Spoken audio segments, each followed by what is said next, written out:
Office থেকে কিছু সময় ছুটি পাওয়া গেলে কি আনন্দই হয়, তাই না? আর যদি সেটা হয় কলকাতার মধ্যেই, তাহলে তো একটা অন্যরকম ব্যাপার। আমাদের অফিস একদম মধ্য কলকাতায় হওয়ার সুবাদে আমরা অফিসের কাছাকাছি একটু আধটু এদিক ওদিক চলে যেতে পারি।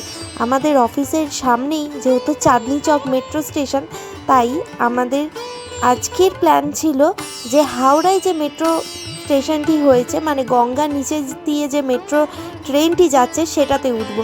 তাই আমরা দেরি না করে চটপট চলে এসেছিলাম এই চাঁদনি চক মেট্রো স্টেশনে। আর আসার সাথে সাথেই মাত্র 2-3 মিনিট পরেই চলে এলো আমাদের ট্রেন।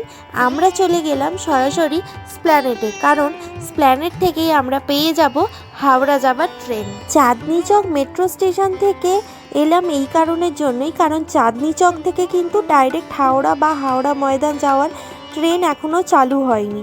আর একটাই ট্রেন রয়েছে, সেটা স্প্ল্যানেড থেকে বা ধর্মতলা থেকে হাওড়া ময়দান অবধি যাচ্ছে। ওই ট্রেনটাই বারবার আপ ডাউন করছে 5 মিনিটের ডিস্টেন্সে, মানে 5 মিনিট গ্যাপে গ্যাপে। আর আমরা প্রথমে অনেকগুলো এসক্যালেটরে করে মানে নিচের দিকে নেমেছিলাম। আমাদের স্প্ল্যানেড থেকে নেমে ব্লু লাইন মার্ক করা রয়েছে, সেরকম ওই মার্ক অনুযায়ী আমরা গিয়েছিলাম। আর আমরা বেশ যখন এসক্যালেটরে করে নিচের দিকে যাচ্ছি, তখন মনে হচ্ছে অনেকটাই পাতালের দিকে প্রবেশ করছি। ভীষণ ভালো লাগছিল চারিদিকের পরিবেশটা, মানে খুব ভালো লাগছিল।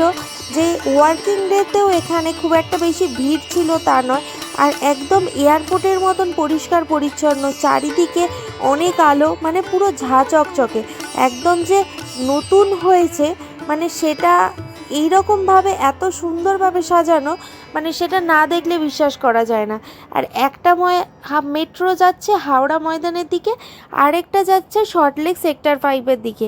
এখানে যে মেট্রো লাইনটি রয়েছে, সেই লাইনটি একদম দমদম থেকে রবীন্দ্র সরোবর বা কবি সুভাষের দিকে যে মেট্রোগুলি যায়, সেই মেট্রোগুলির যেরকম লাইন আমরা দেখতে পাই না, এখানে ওরকম নেই। এখানে যখন ট্রেনটি আসছে তখনই এই গেটটি খুলছে, বাকি কিন্তু পুরো সময় গেট বন্ধ থাকে।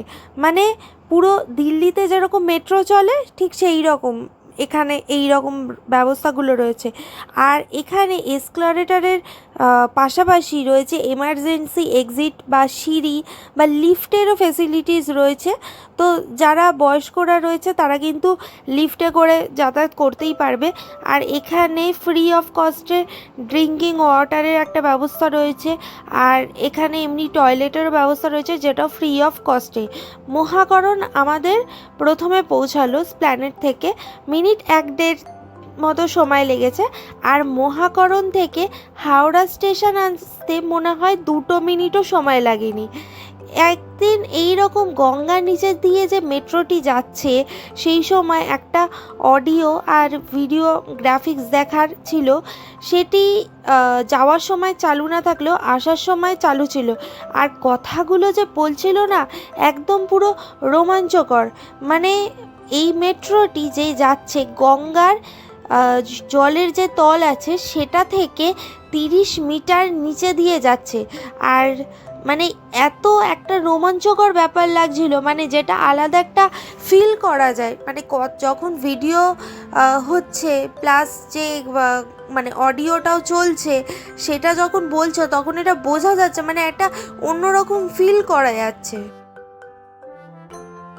দেখতে দেখতেই চলে এলো আমাদের মোস্ট আকাঙ্ক্ষিত যে জিনিসটার জন্য আমরা গেছিলাম, ওই ব্লু লাইন। মানে যখন গঙ্গার নিচে দিয়ে প্রবেশ করছে, আর তোমরা দেখতে পাচ্ছ ভিডিওটাতে, মানে এই ব্লু লাইনটা মানে হচ্ছে গঙ্গাটা আর কি পার করছে। আর এটা 1 মিনিটেরও কম, অনেকটাই কম সময় লেগেছে। আর বাকি অন্য কিছুই এখানে দেখা যাচ্ছে না, এরকম একটা ব্লু লাইট দিয়ে মার্ক করা রয়েছে। তো সবাই চারিদিকে ঘুরে ঘুরে দেখছে, বেশ একটা রোমাঞ্চকর ব্যাপার। যদিও এটা অনেক দিনই হয়ে গেছে, মানে মেট্রোটা চালু হয়েছে প্রায় মাসখানেক মতো হতে যাচ্ছে, কিন্তু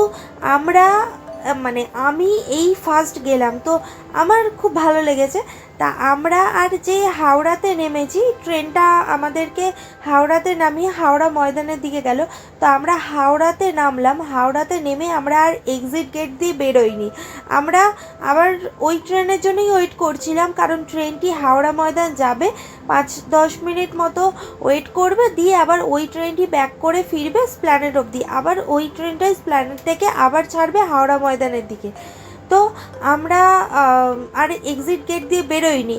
তো ওইখানেই আবার ওই দিকের আমরা ওপরে চলে এলাম, এসে এই প্ল্যাটফর্মে চলে এলাম যেখান থেকে ওই ট্রেনটি হাওড়া ময়দান থেকে আবার ফিরবে। তো আমরা 5-7 মিনিট মতো ওয়েট করেছিলাম, করার পরেই দেখলাম আবার আমাদের ট্রেন ঢুকে গেল। তো তখন এই দিকের প্ল্যাটফর্মটা পুরো ফাঁকা। আর হাওড়াতে একটা জিনিস যেটা লক্ষ্য করলাম, যে ট্রেনটা যে নামাচ্ছে দুদিকেই প্ল্যাটফর্ম রয়েছে, মানে তোমরা যে গেটটা দেখতে পাচ্ছ এই গেটটা তখনই খোলে যখন ট্রেন আসে, ট্রেন না থাকলে কিন্তু এই গেটটা বন্ধ থাকে। আর এই যে এখন ট্রেনটা ঢুকছে, এই ট্রেনটাতেই আমরা উঠবো। এই ট্রেনটা এখন যাচ্ছে স্প্ল্যানেডের দিকে। कुछ ही क्षणों में ये ट्रेन हुगली नदी के नीचे मेट्रो रेल सड़क में प्रवेश करेगी। আপনারা রয়েছেন বাকি 30 মিটার গভীরে। ওপর দিয়ে বয়ে চলেছে গঙ্গা, প্রভাব করুন সেই रोमांच। आप 30 मीटर भूमिगत हैं, ऊपर से बहती गंगा, रोमांच का अनुभव करें। ভারতের কোন বড় নদীর তলদেশ দিয়ে গড়ে তোলা প্রথম রেল সুড়ঙ্গ, যা যুক্ত করেছে শতাব্দী প্রাচীন কৈশোর कोलकाता और हावड़ा में। ईस्ट वेस्ट मेट्रो कॉरिडोर की ये सुरंग एक प्रमुख नदी के नीचे भारत की पहली रेल सुरंग है, जो सदियों पुराने दो शहरों कलकत्ता और हावड़ा को जोड़ती है। এটি নির্মাণের সময় লেগেছে মাত্র 66 দিন। इसे बनाने में केवल 66 दिन लगे। नदी को अतिक्रम করে আমরা প্রবেশ করলাম কলকাতায়। नदी पार करके हम कलकत्ता में दाखिल हुए। अगला स्टेशन महाकरण।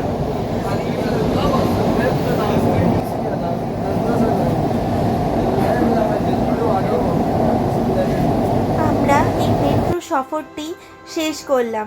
তারপরে আবার আমাদের এসকেলেটরে করে ওপরে উঠে যেতে হতো, কারণ আমরা যেহেতু অনেকটা নিচে ছিলাম, মানে গঙ্গার জলের লেভেল থেকেও 30 মিটার নিচে।